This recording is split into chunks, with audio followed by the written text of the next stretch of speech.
What's up? What's up?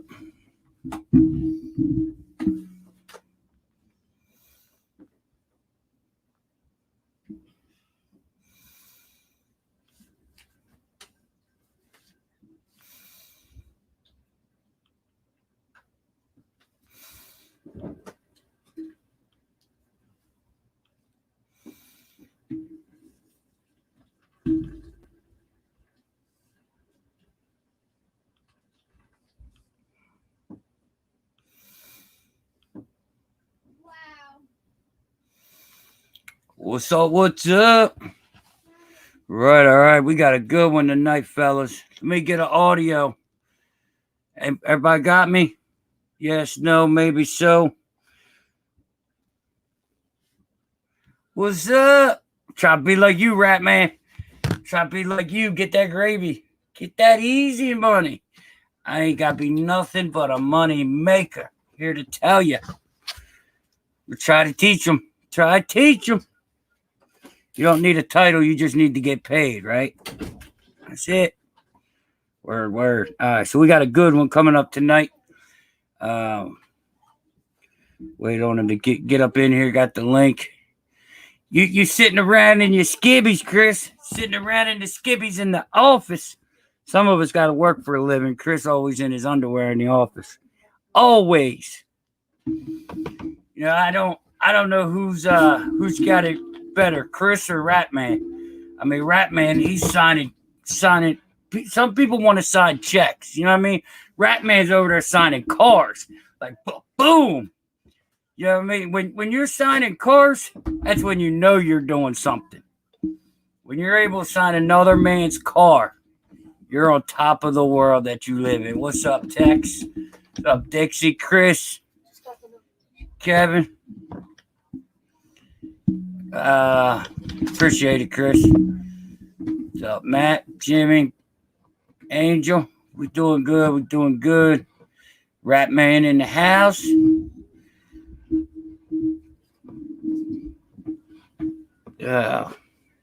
We're waiting on my boy to get up in here. It's gonna be a good one, man. It's gonna be good. It's gonna be in your face. It's gonna be real. I don't know what he's doing. I know I'm a little late, so he was a little late. VA Hotshot in the house. Your boy late, VA. What's up anytime? Oh, you cruising through dirty Jersey. You better get out of here while the getting's good. Tomorrow morning gonna be ugly in dirty Jersey. It always is. But we're going up to Mass tomorrow. You too, coast to coast. Yo, VA, find out what's going on for me. Somehow I didn't get the boy's number.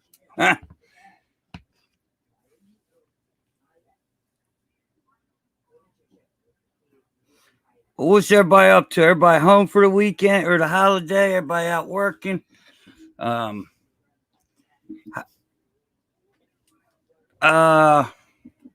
think we're going to purchase that Peterbilt. Yes. Pretty sure we're going to purchase it. You know, it's kind of the dream truck, you know what I mean? And just, it's what I want to do. So I probably shouldn't do it, you know, because that thing's so long but it's me. You know what I mean? It is what it is. I appreciate it. Yeah, I messaged him, but let me try to invite it again. Hold on, guys. Give me a second. I'll be right back with you.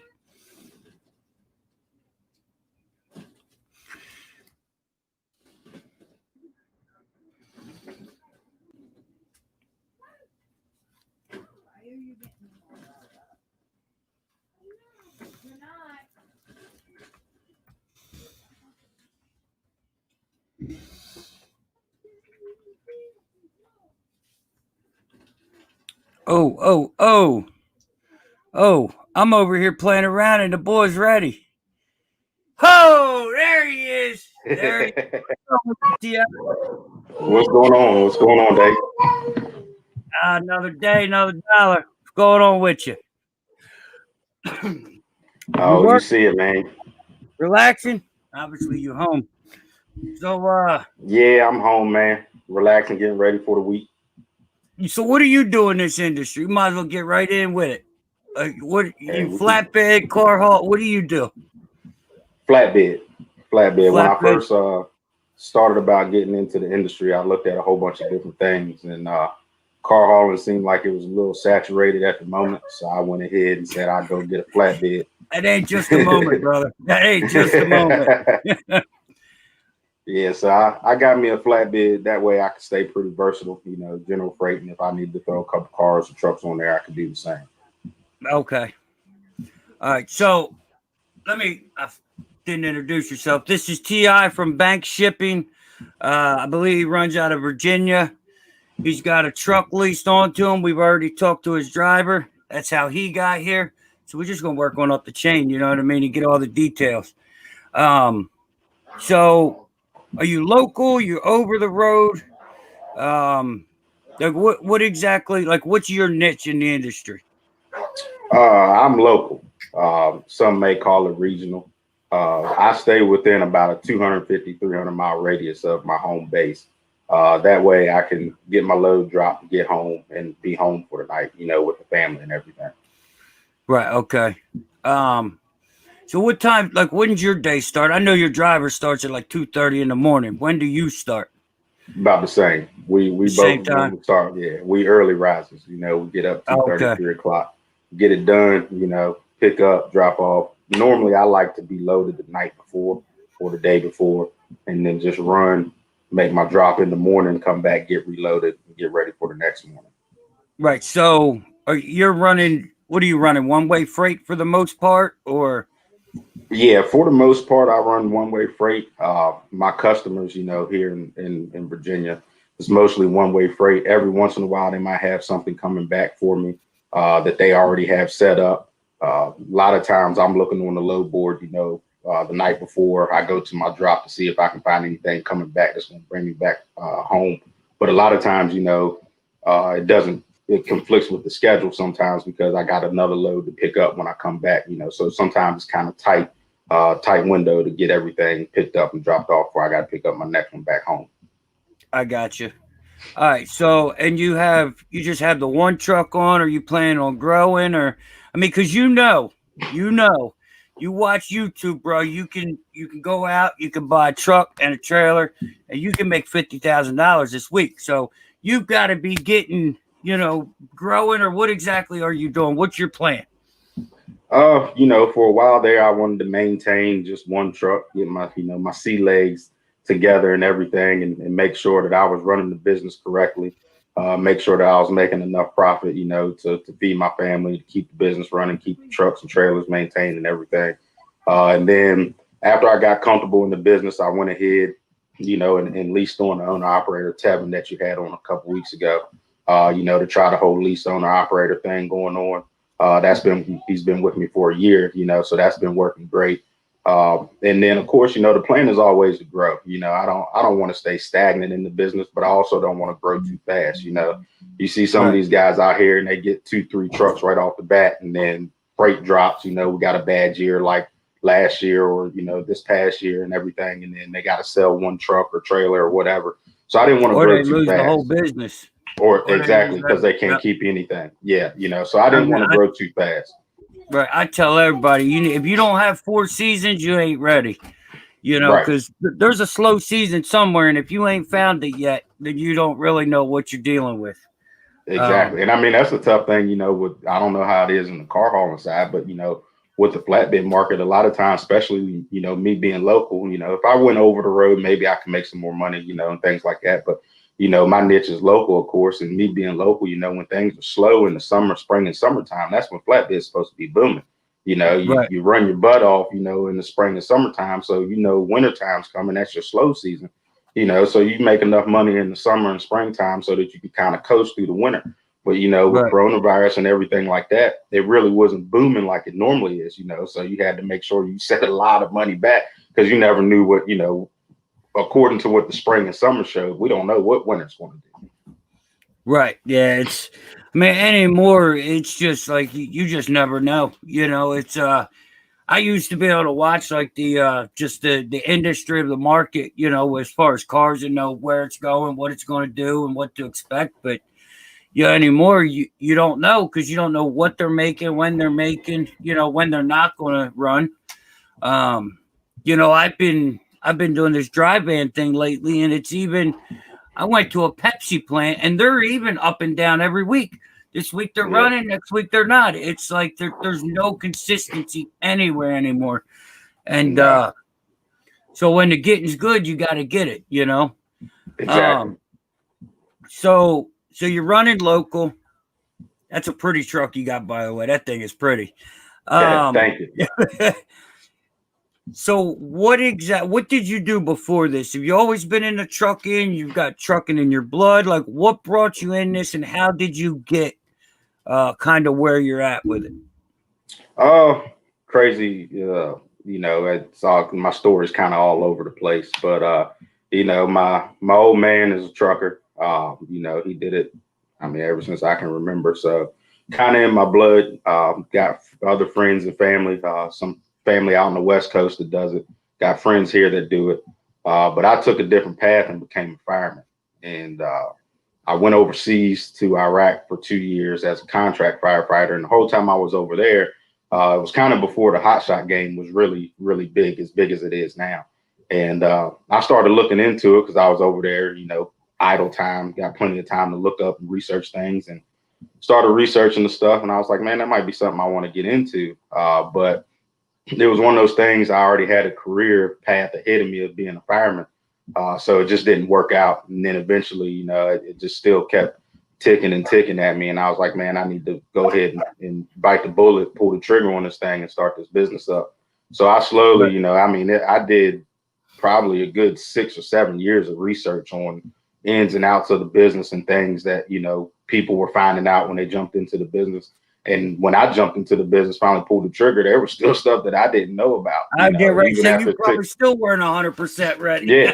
After 6, 7 years of research, I thought I knew a pretty good bit, to jump into the business. And then I jump into the business and I'm filling out forms and papers left and right. And they're like, oh, well, did you do this? And I'm like, no, I didn't know how to do that, And they're like, oh, well, you do, or it's a fine.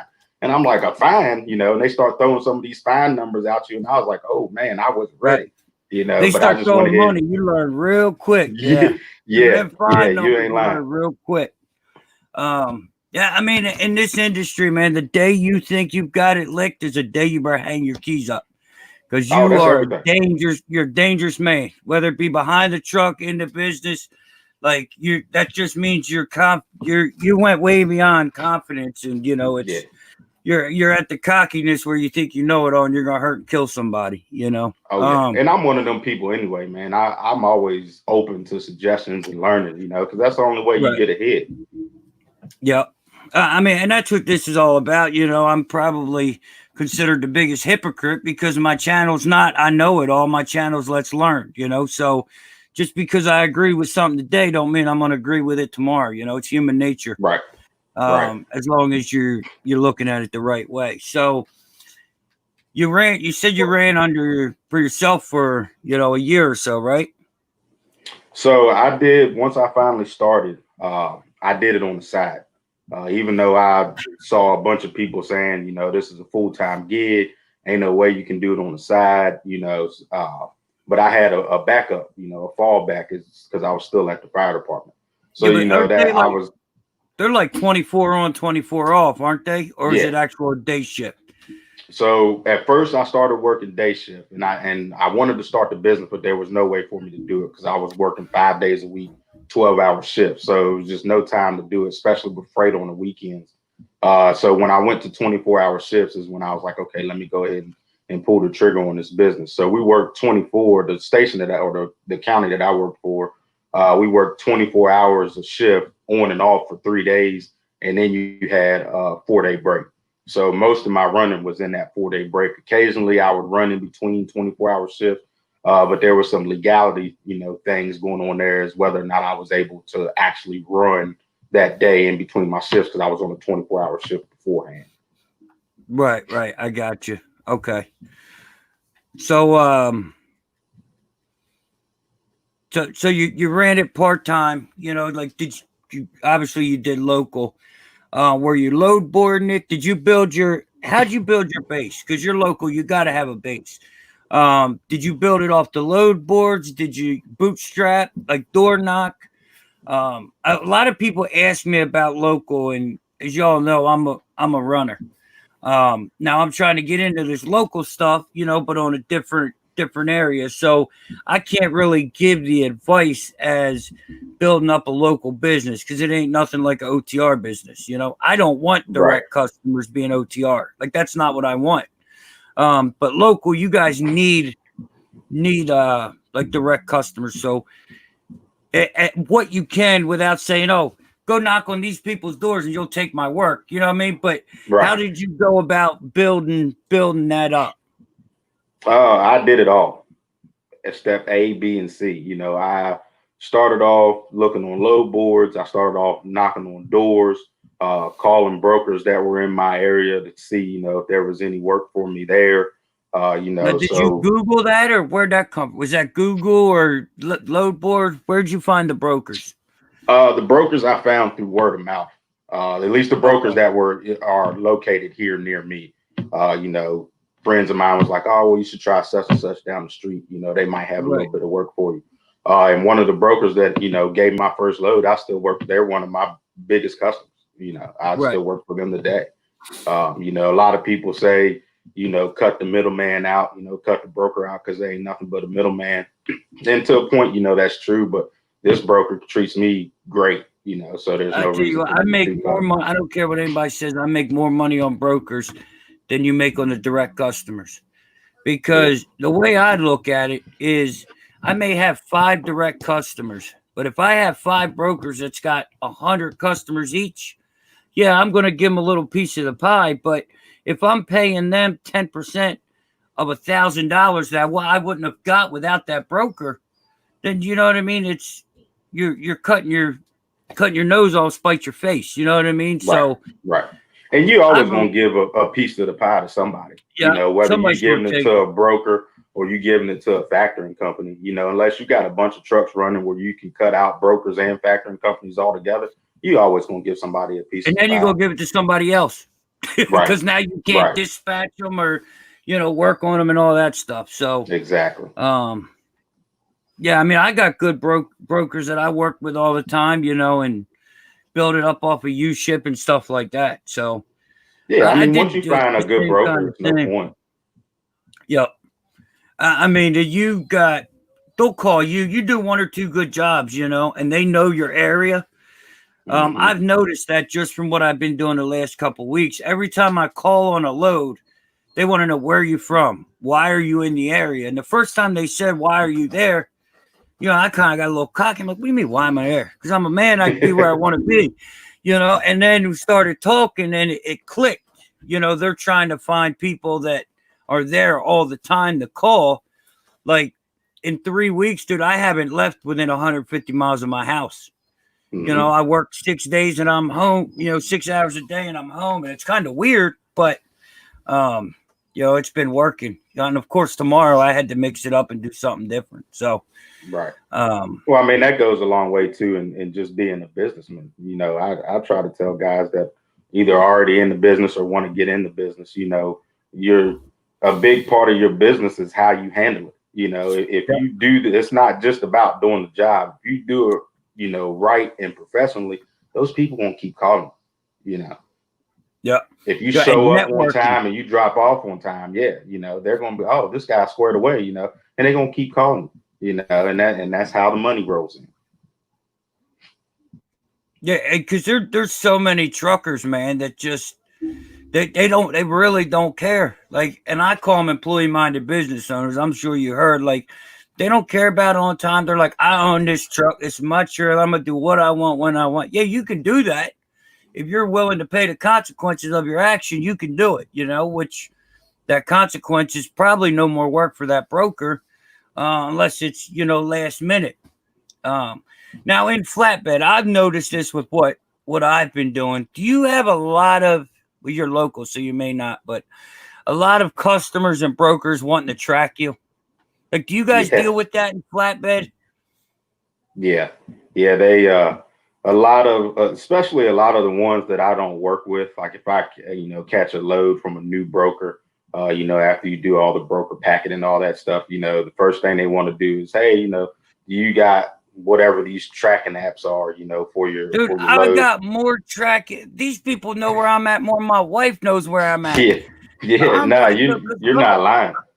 come from the car world, yeah, they don't do that. You know what I mean? Like, the cars, they'll hand you $100,000 keys to just roll on.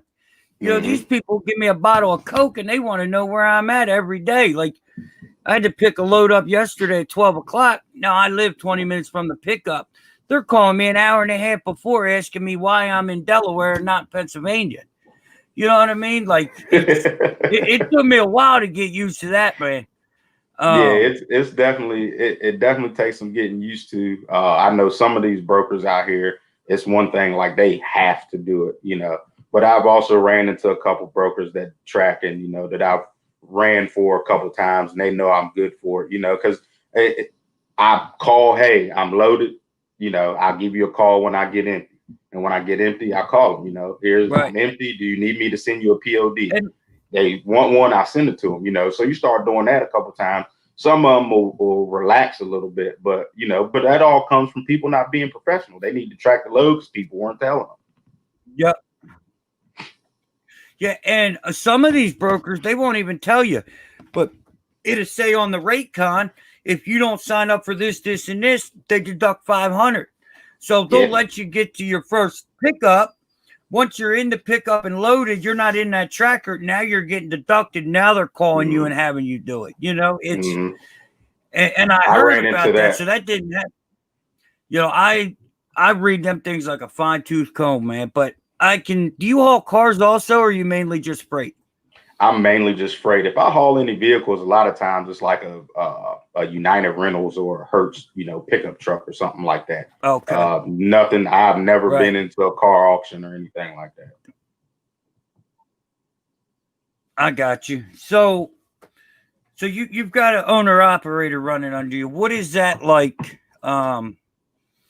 You know, it's you've probably got one of the better ones because I've had two owner operators and boy, you see this receding hairline? It wasn't like that before them. They drive me Look, nuts, man. I But know he's probably watching. That's why I got a hat on. Nah, I'm just oh yeah, playing. yeah, he's over there. Yeah, he's over there. Nah, man, You know he's watching. I couldn't ask for a better owner operator. You know it. But a lot of times, you know, it don't have to be hard. You know, it's only as hard as you make it.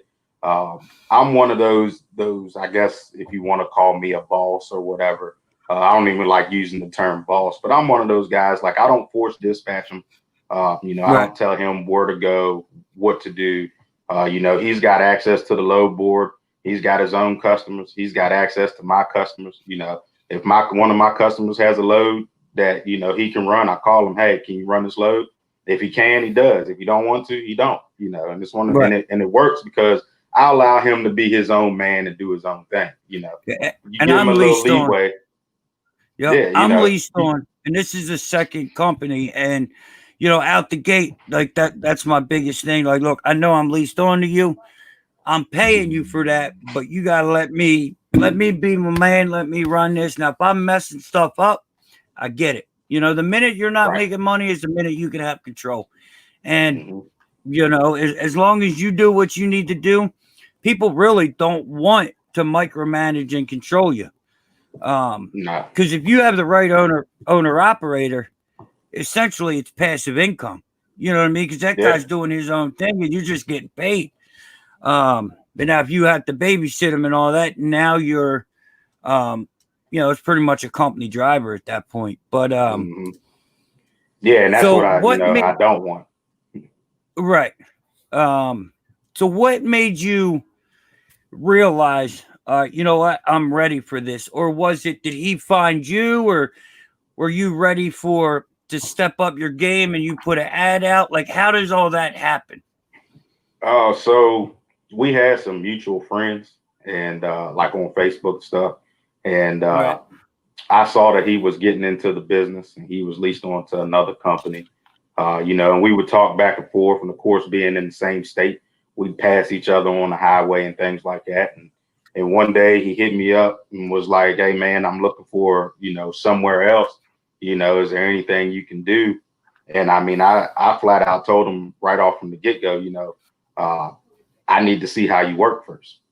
I'm not going to just lease on anybody so I can make a couple extra dollars. There's a lot of people Right. out there to do it, but that's just not me. The main reason because the amount of money that you make off an owner operator isn't enough if they mess up your business. It's just not. Man, what did you just say? You got to repeat that. I'll repeat it. I'll repeat it for the people out there that think owner operators is the way to make a bunch of money. It is not enough money. Go ahead. It's not. Go ahead. It's not enough money if they go out there and ruin your business. It's just not. Whether you're taking 10%, 20%, that money is not going to cover your business if they run it in the ground. Man, I've been trying to say that because people think that you're going to get an owner operator and you're going to make $1,000 to $1,500 a week off this dude, and you are not. Like, it doesn't work like that. No. An owner operator is. I got a buddy, and I think last year he's got big trucks and Hotshots leased on. I think each one made him like 10 or 15 grand a year. I mean, these are runners. Now, right. He's got a good plan, and he keeps the drivers around. But like you said, if they go out and they have one accident and have a $5,000 increase, he's there for nothing now. And so many people that get out here, it's my opinion from what I see, and they can't get it figured out. They can't, just can't get going the way they want to go. And they say, oh, well, I'm going to lease guys on and I'm going to dispatch because they think that's where all the money is. Right. Like, there's people out here right now trying to charge 25% plus insurance. And then when you ask them, well, can you give up 25% of your income? They're going to tell you no. Like, a guy can't give you 25% plus pay his insurance. It's just, you don't have to get into all your numbers, but right. People have to be realistic with what they're thinking here. Like, if you look at your numbers and you can't give it up, neither can another man. Right. Exactly. I mean, am I looking at that? Like, what's your opinion on what I just said there? I mean, I agree with you partly. The part that I'm a little bit more flexible on is it kind of depends on what they're doing and what they're in. You can take less percentage of somebody in a semi over the road because they're going to be grossing more. Right. Now if you got a local hotshot, you might have to take a little more percentage out of it for it to be worth it. Because one thing you got to remember is when you got an owner operator, you can't be coming too much money out your pocket, to make sure that everything's copacetic. That defeats the whole purpose. Right. Yeah. So it's all about, it's like a relative perspective. If you say, hey, I'm going to take 20% out of your loads and make you pay insurance. If the amount of loads that they're running, if they can comfortably live off that 20% being taken out and still paying insurance, and they can comfortably do their job and still live and make a good living and they're okay with that, cool. But if they come to you and say, hey, man, I'm struggling to pay my rent or whatever, we might have to drop to 15%, then you can work your way down. You might be able to work your way down to 15%. But, you got to look at the overall picture as far as what they're going to be grossing each year to determine your percentage and if it's going to be worth it. Right. But a lot of these guys now, unfortunately, it's really not about the owner operator, man. Like, it's really not. A lot of guys, it's about padding their pockets. Right. It's sad that that's what this industry has come to. I'm third generation trucker, and it was a brotherhood when I grew up. And you said your dad drove. Dude, when we had a 4th of July party, New Year's Eve, Christmas party, there was truckers all over my house from everywhere. You know what I mean? Because that's what they did back then. Now, you can't even get one to help you back into a spot anymore. I mean, I'm that guy. I'll put them on the spot and make them feel some kind of way if they don't help me. But nobody's going to come out, you know what I mean, try to help you. It's not about the industry anymore. And it's, I talk about it all the time, man. I It's keep, sad. and, yeah, and I try to push it that way with what I do, and it only goes so far, you know, but, it's, you know, and I've noticed, like, since I've been driving this big truck, big truckers wave to me. Dude, in a Hotshot, dude, hot shots don't wave, big truckers don't wave, none of that. Like, it's astonishing to me that, you know, how far apart but so close together we really are, and we just, you know, push each other apart. You know, you get to a point where people think they're better than others. You know, it's Yeah. not like, you know, like you said, you're third generation trucker, and you know, back in the 60s, 70s, 80s, and stuff like that. You know, those guys, it was a brotherhood. You know, they took care of one another. You know, if you was over on the side of the road with your hazards on, you know, I mean, somebody holler on the radio and ask you if you're all right. You know, well, Or how there's many 3 or people 4 even trucks sitting there with you. Yeah. right? You Yep. know, and how many people even have a radio in their truck now? You know, Dude. it's amazing. You know, Man. anybody that's watching this that's in Hotshot and you don't have a CB radio, go get you one, man. It'll save you a lot. I mean, A you lot of really headache. don't know what you're missing. Yeah, a lot of people, there is some nonsense on there, but dude, I can't tell you how many times that thing saved me hours. And yeah, I remember one time I was in Winchester, Virginia, broke down on 81. Dude, I could That's where not I'm find from. it. Oh, is it? I Yeah, could that's where I'm not at. find a 10 millimeter socket for nothing, dude. I yelled on the radio. Somebody pulled over and let me use their 10 millimeter socket. I mean, it's just, that's the kind of stuff that it can happen. Not everybody's going to stop, but you know, if you're going out there and hollering, somebody's going to feel some type of way because you just put yourself out there, you know? Right, right. You know, and it's one of those things, man. It's all about, you know, you learn when you're first growing up. You know, you treat others how you want to be treated. You know, if I was broke down, I would want somebody to stop and help me if I was hollering on the radio. You know, so if somebody else is hollering on the radio, I'm gonna do the same, stop for them.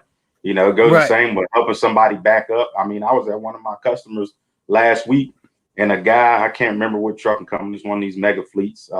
You know, he's hauling a flatbed, and I'm getting loaded, and I'm watching him trying to tarp his load, and he's got the tarps on backwards. You know, the flap is up in the middle of the load and not up front or in the back, and he's sitting there struggling, trying to pull everything down. And so I got out the truck and I said, "Hey man, you need some help?" He said, "Man, this is my third day out on the job." You know, and I said, "Well, they picked the doozy for you to be out on the road for your third day, and this is the customer that you come to." Because I mean, it's insulation, it's 8-foot tall skids, and you got a tarp. Oh You know, man, and yeah. You're and this running guy 8 drops all day. Yeah. yeah, you know, and he was struggling, you know. So I actually told him, you know, hey, what you want to do is you want to flip this around. You know, yeah, it sucks. I'll help you out as much as I can before I get loaded. But you know, the crazy thing is, I sat in my truck while I was getting loaded. I sat there and I watched about 4 or 5 truckers pointing and laughing and talking Yep. about this guy. And in the time that they was pointing and laughing and talking about this guy, they could have done the same thing as I did and got out and told him, hey, you need to turn this tarp around because your flat needs to be up front, your flat needs to be out back. Because once he got that, he was good to go. You know, but he would have been there for another God knows how many hours trying to figure it out if nobody ever would have went up there and talked, you know. So it's little things like that, you know, like you said, it's a brotherhood, and you know, the word is contagious. You know, if we keep on speaking it enough, maybe a bunch of people will catch on and it'll start getting back to that. You know, of course, not everybody's going to do it, but you know, it's better off that way. Yeah, and car hauling's the worst for that, man. Like, you see it on Facebook, you always see a picture. Oh, look how he loaded this. Oh, he should have done this, or he did this wrong. I'm like, did you talk to him? Well, no, he didn't want my help. You know what I mean? They got this. Oh, well, they don't want me to help them. No, you don't want to help them. You know what I mean? And it's just, it's either that, or when they do help somebody, you know what I mean? They got to get glamour for it, you know, record it, talk about it, be about it. You know what I mean? It's, oh, how many people are looking before I go over here and help this guy, you know? But it's unfortunately, it's a sad world we live in. It ain't just trucking, but trucking's, you know, going down with the rest of it. But Yeah, there's a lot so, of people out there that think they knew it all as soon as they hopped behind the steering wheel. oh yeah, Everybody well, kind of learned. right, and it's I tell these guys all the time. They call me, they ask for help. They creep up to the door. They slowly take their time getting into the business. You know what I mean? Then they're like right at the door. Now all of a sudden they know everything and they want to kick the door in. Like, whoa, last week you didn't know what you were doing. Now you want to give up on them patients, just kick the door in and think you know it all. Oh, well, I need the money today, Right, blah, blah, blah. You needed it last week too. You just didn't realize it. right, But exactly.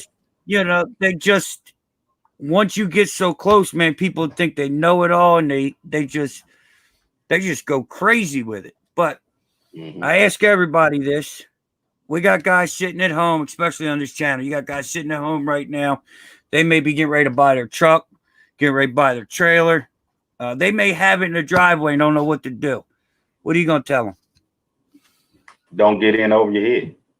You know, I say it, all the time on my own channel and other people that ask me about the business. I'm not the type of man to tell another man how to run a business.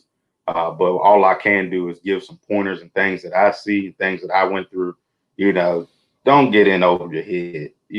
That $90,000 pickup truck may look nice and the interior is nice and you got the heated seats and the cooled seats and everything is good to go. And that $40,000 trailer got the air ride and the front lift axle.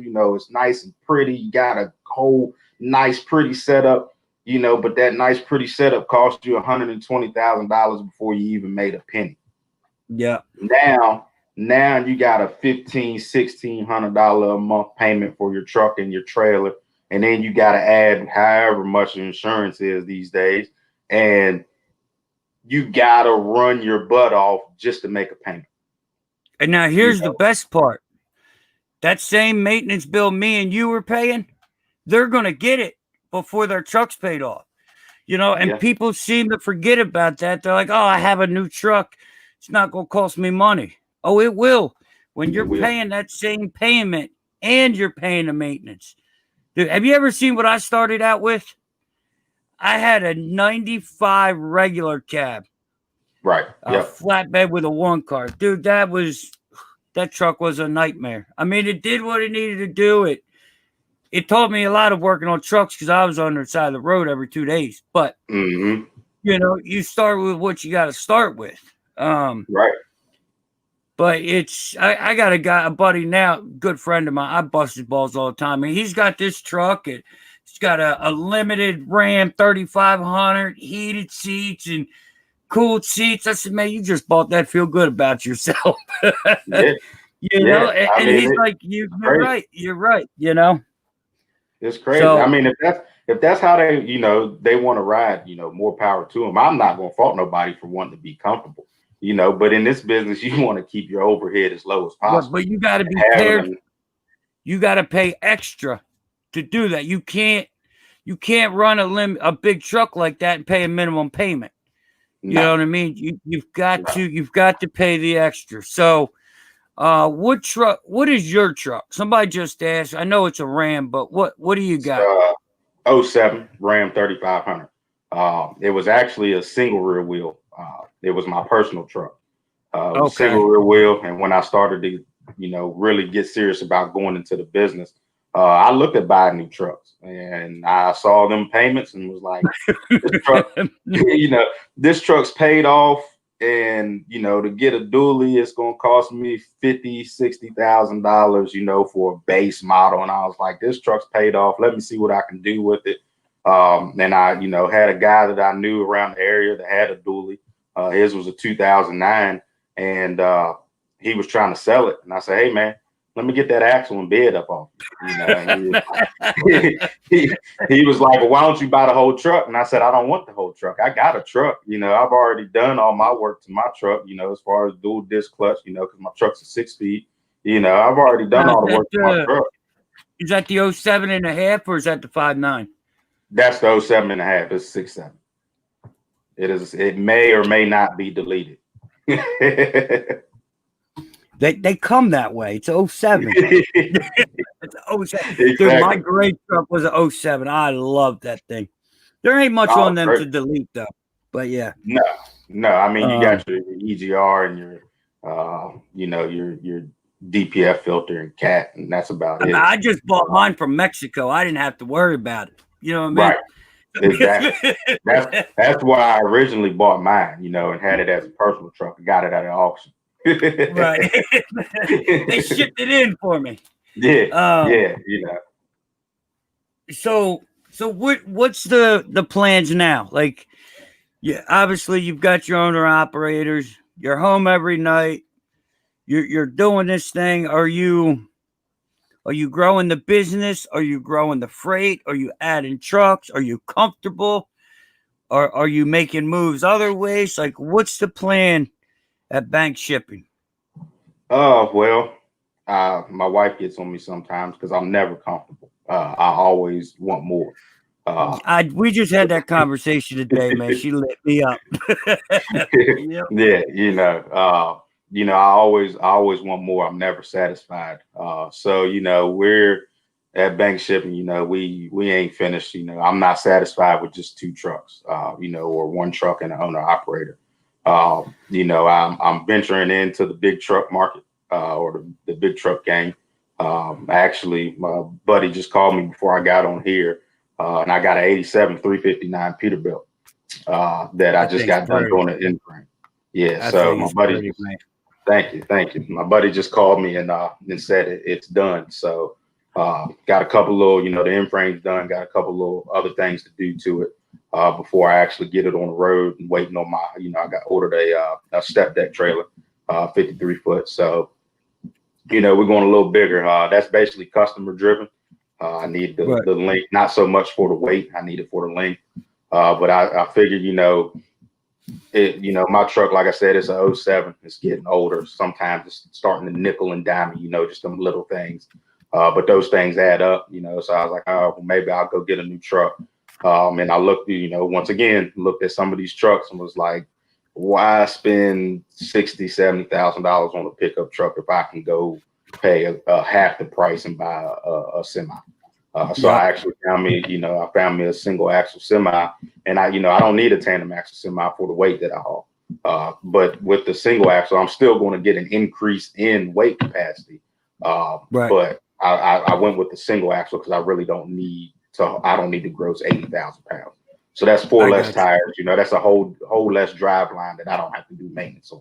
And Right. if the time comes that I ever need to say, okay, I got some more customers underneath me that I need to haul some more weight. If the time comes, it's as easy as getting a cutoff and Well, I cut hate through. to tell you this, Terrence, but it's coming.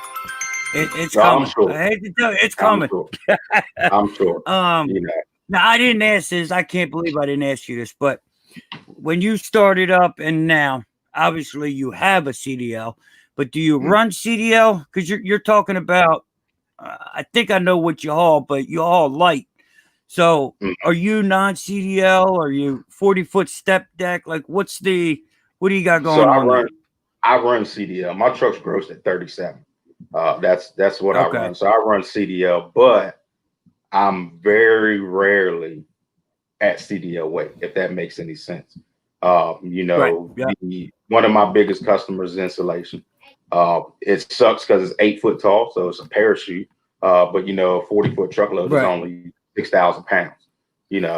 Some of the metal in the plastic pipe that I haul, be 4,000 pounds.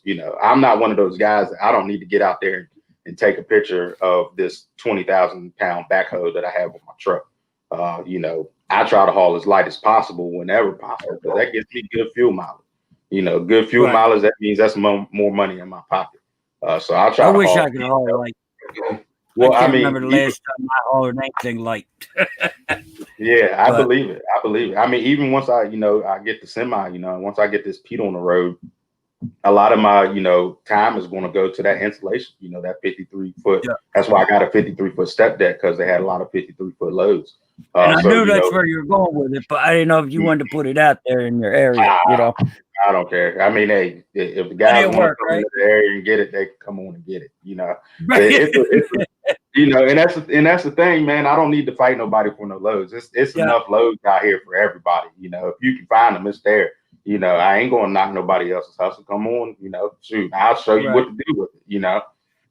Yeah, it's truly sad, the amount of hostility and hatred towards new entrants, and I know hatred is a strong word, but dude, It's true.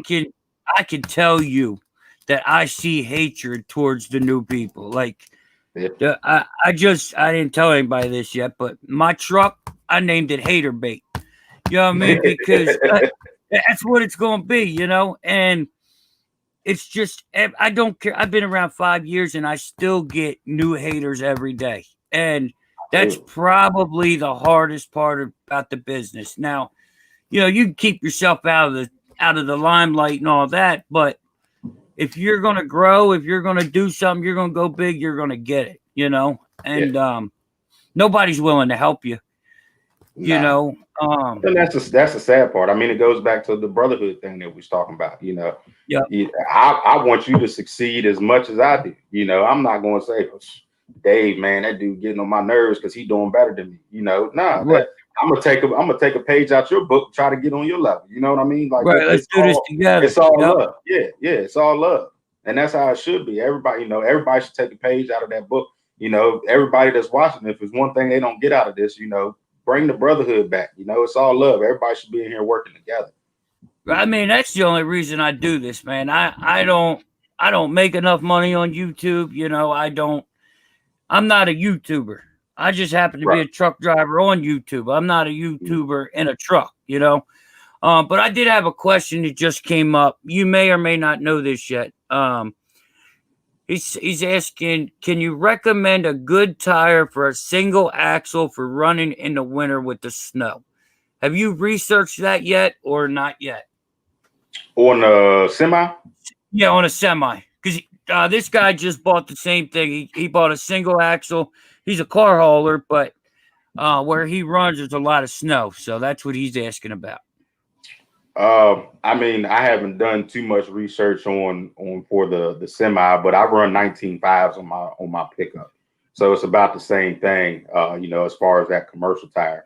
And I got tall rubber on the semi, I got 24.5s on there.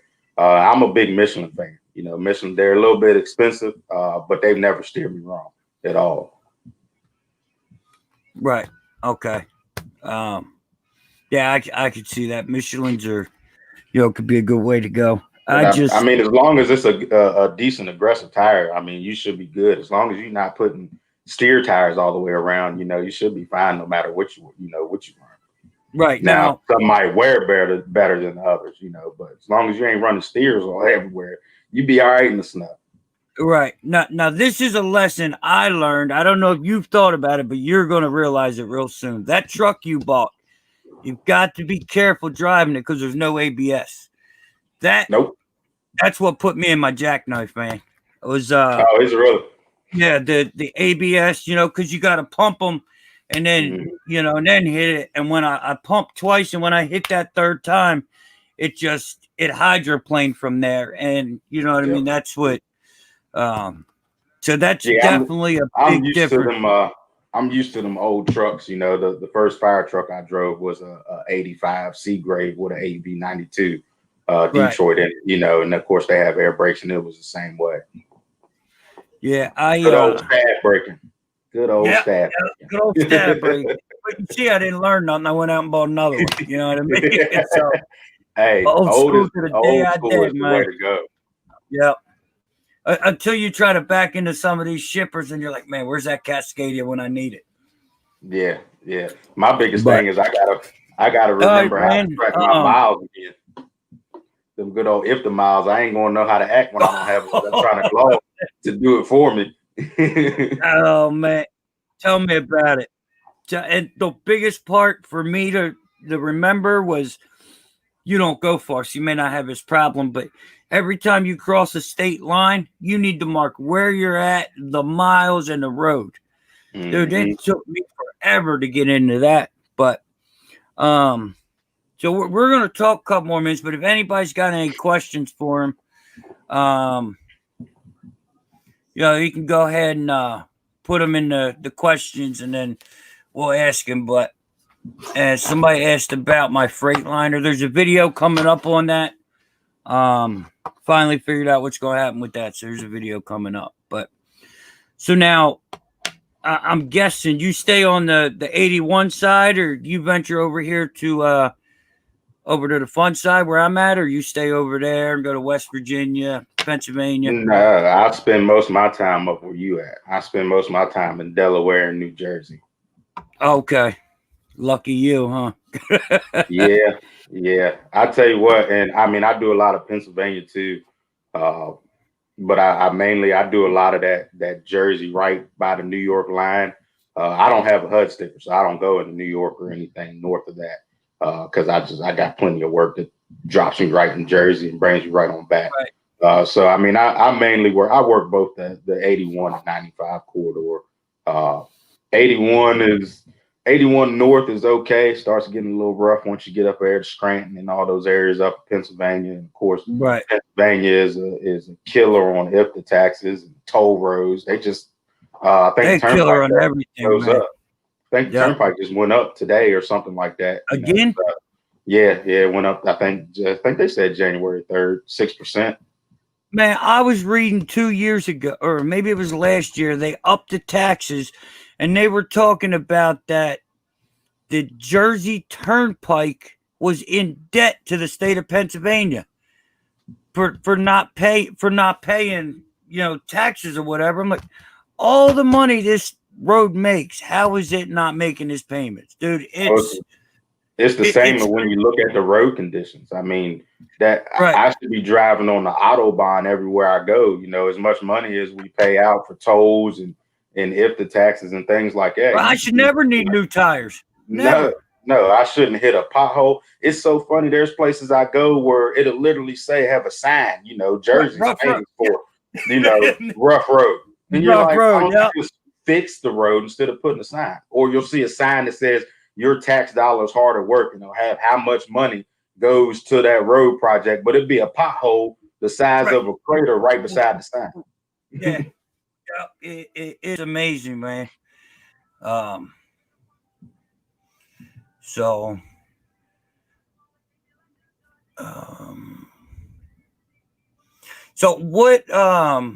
what motor did you may have said it, but somebody just asked, what motor is in that 359? What'd you go with? It's a 3406 B model cat, 425 horsepower. So you need one axle. Save that fuel because they're going to drink it regardless. Oh yeah. I had my eyes on a Detroit 60 series, but it slipped out my hands. So that's what I wanted was a Detroit, but I don't know if you've tried to look for a long nose with a Detroit, man, but it ain't easy. Good luck. Yeah, I ended up with a red top, but it's a good motor too. I mean, that ain't gonna do too much better on fuel than what I am. I don't know if there's something wrong with it or if it's a good truck, but I'm right around 7 miles to the gallon. Dude, and I've been running like 40, 44, 45 in the box. So I don't know if I got an injector getting ready to drop or I just got a really good truck. One or the other. Speed. What's that? That truck a 13 speed? Yeah. Okay. Yeah. So I'm hoping it's the latter of the two and it's just a really good truck, but we'll see. Yeah. So I'm in the North Virginia area. Can I run local like you who's running cars? Just got my authority. Me, I'm in Delaware. I know his area for cars a little bit. I wouldn't recommend it. What do you think about running cars local in your area? I know a couple guys that do it, but those guys aren't running local. They're picking up here and they're going south. A lot of those guys are going south and then they're picking something up, come back up here. But for the most part, I don't know if I know any guys that are doing actual local car hauling here. Yeah, there's just not enough on that side of the state. You've got the Copart down there, and I think that's Culpeper. You've got the Odessa DC, and then there's what's that on 81? There's that big auction. I think it starts with an H. I think there's a Mannheim somewhere down in Sterling or something like that. Also, Yeah. I don't know if it's a Mannheim. I think it is. But I know a lot of guys, they run up to Mannheim up there in Pennsylvania and bring cars back this area. So you can stay, so you might be able to stay somewhat local with that. Right, but your gross and your money is going to directly reflect that. I promise you. Right. I mean, there's guys over here where I'm at. They run down into that area for like 70, 80, $90 a car. Dude, I ain't touching a car for less than $300. But I don't care if it's going across the street. And that's So the the main reason I don't do car hauling. yeah, the local car game is just so messed up because one, anybody can do it. Two, and I seen a guy, I was talking to a guy today that this was a mentality he had. He come from making $700 a week as a regular company driver. He said, if I make $900 a week on my own, then I'm doing better. Like, yeah, until that truck breaks, you know what I mean? Like, he's just, again, a company, employee-minded business owners, man. And that's the biggest problem with the industry.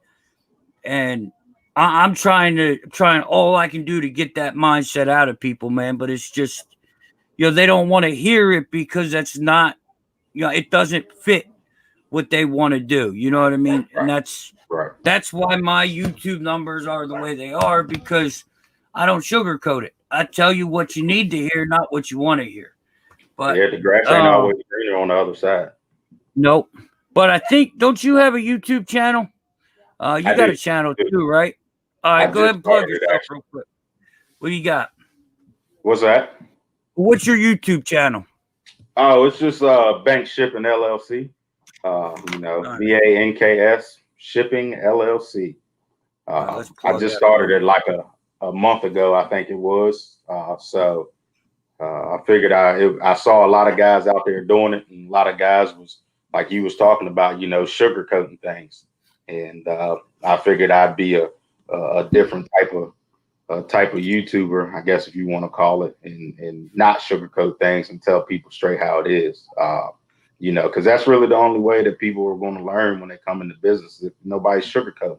Because if everybody think it's sweet, and they jump into business, and I say it on my YouTube channel, I don't want nobody listening to me sitting up here making it think, everybody think that it's a easy thing to do, and then they risk everything, and then they lose everything because they're going off my word because I wasn't keeping it 100.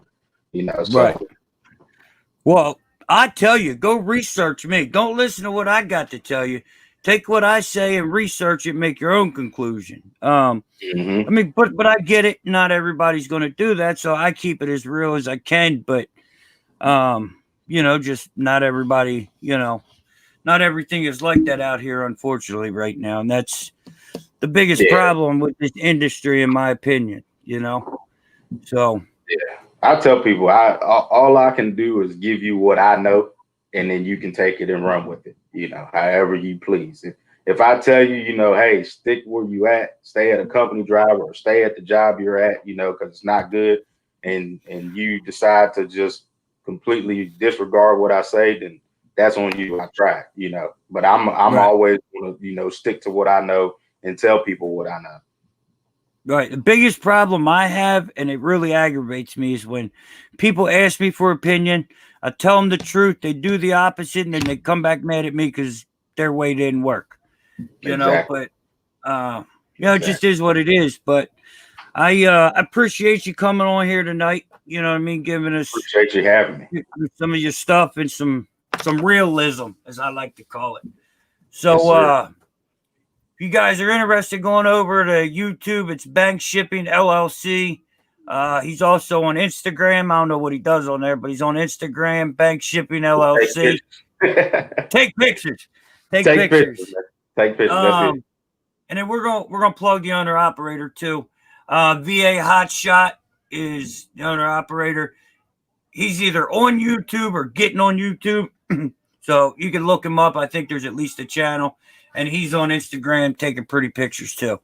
So them local guys got plenty of time to But Nah, I don't, and that's the thing. It's quite the opposite. I be trying to figure out how I have time to even make a YouTube video or take a picture because I'm trying to hurry up and get back home. I'm trying to get back oh to the yeah, house where I can eat up. yeah. Oh man, it's YouTubing as a trucker ain't easy, bro. It is No, not easy. But not at all. lately, in this new venture, I get a little bit of downtime. Comes with the tension, but I get some downtime. So, Mhm. I get some videos in there, but I don't Get know paid how to long make we're YouTube videos. It's like right, I double guess. dip. Yeah. One day I'll be up here, but I'd rather be down here, you know what I mean? So Oh yeah. could you run Hotshot out of Long Island and make money with the tolls I'm dealing with? Ooh. Ooh. Ooh. Um I Ooh. wouldn't want to cross them every day, I'll tell you that much. I know a five axle is $135. So if you're paying for that every day, I don't know, man. I don't even know. I don't know that they make that much. Um, do you get in oil out of it, Curtis? What do you mean? Do you get in oil out of the 6.7? How long does what's your oil change? Maybe that's what he's asking. What's your oil change increments on that? I do every 10,000. Okay, it's not bad for an '07, but Nah, I do all every right, 10,000. man.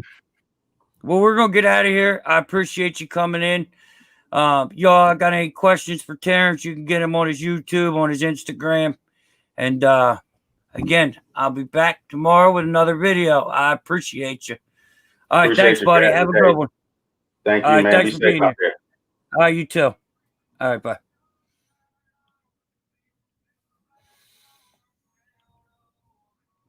All right, guys. Like I said, that was Terrence from Bank Shipping, dropping knowledge and the truth.